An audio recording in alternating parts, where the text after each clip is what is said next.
6.3 exercise question number second similarity of triangle. अब question number second में उन्होंने कहा है हमारे पास दो ट्रायंगल्स हैं ODC and OBA। These two triangles are similar. Similar word it means पहले ही दे दिया हुआ है, तो हमारे पास क्या क्या कंडीशंस हैं, उनके कॉरेस्पॉन्डिंग एंगल्स इक्वल होंगे, उनकी कॉरेस्पॉन्डिंग साइड्स प्रोपोर्शनल होंगी।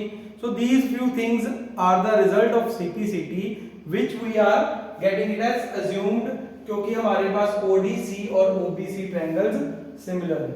अब उन्होंने BOC एंगल दे दिया हुआ है 125 और CDO एंगल 70 गिवन है।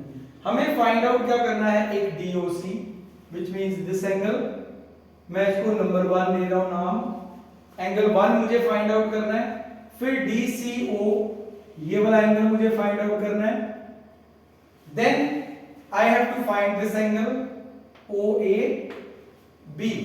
तीन एंगल मुझे फाइंड आउट करने हैं। सबसे पहले तो एंगल 1 को मैं लीनियर पेयर से फाइंड आउट कर लूंगा। So angle 1 plus 125 equals to 180 degree, that is a linear pair. Straight line पर बनने वाले दो एंगल्स हैं, उनका सम हमेशा 180 होगा। So angle 1 equals to 180 minus 125 which means angle 1 is 10 में से 5 गए 5, 7 में से 2 गए 55 डिग्री। अब एंगल 1 अगर मिल गया तो DOC ट्रायंगल में एंगल सम प्रॉपर्टी से I am able to find the angle DCO या OCD। So in triangle DCO में DCO में दो एंगल है, एक 70 है, एक एंगल 1 है और एक एंगल DCO। तीनों का सम 180 degree. Angle sum property, angle sum property of triangle.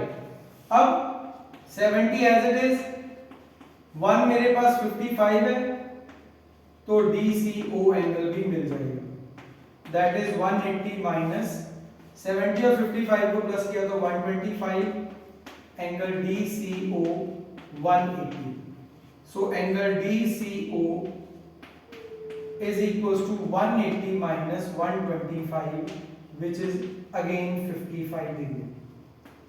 Now what about the third angle? Sometimes students क्या कर देते हैं, सीधा इसको alternate angle लिख देते हैं, but हमें ये लाइन AB और CD पैरेलल गिवन नहीं है। These lines are not parallel given in the statement, चाहे वो हों but given नहीं है, so we are not able to apply the alternate angle, but हमारे पास similarity दी हुई है, तो similarity since triangle ODC similar to triangle OBA, ये already given है, therefore by corresponding part of similar triangle, तो इनके एंगल्स क्या होंगे, एंगल्स इक्वल होंगे, तो फिर DCO एंगल जो है it will be equal to angle OBAO।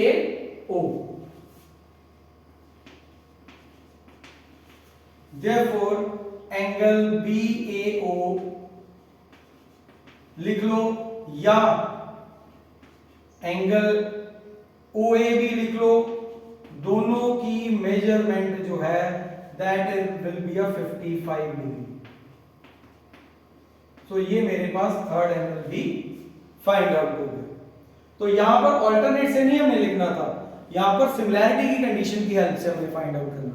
Now this third question, ये थर्ड क्वेश्चन हमने पिछली एक्सरसाइज में 6.2 में भी किया हुआ है क्वेश्चन, बट वहां पर हमने इसको यूज किया है by basic proportionality theorem solve किया, लेकिन हम यहां पर सिमिलैरिटी से सॉल्व करेंगे।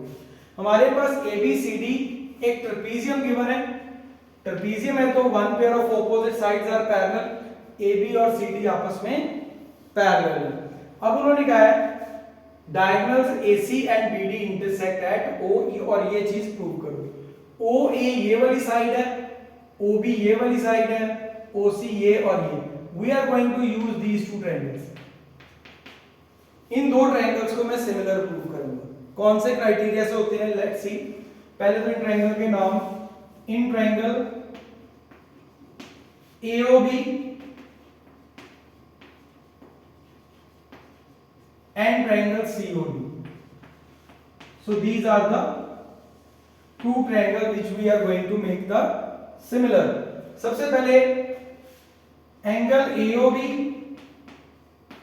और एंगल COD दोनों ही वर्टिकली ऑपोजिट एंगल्स हैं. सो vertical opposite angle always equal होते हैं. सो ये दो एंगल आपस में इक्वल होंगे. दूसरा, ये लाइनें पैरेलल है, AC ट्रांसवर्सल है. तो अगर ये इस एंगल की बात करें और इस एंगल की बात करें तो ये दोनों एंगल्स भी आपस में इक्वल होंगे by the help of alternate angles. So angle OAB और angle OCD, these are alternate angles. So by angle triangle AOB similar to triangle COD. So by corresponding part of similar triangles AO upon CO, OB upon OD and AB upon CB, ये हमारे पास हो गया. अब मुझे AO upon OC, OB upon OD prove करना है. तो these are the similarity of the triangles.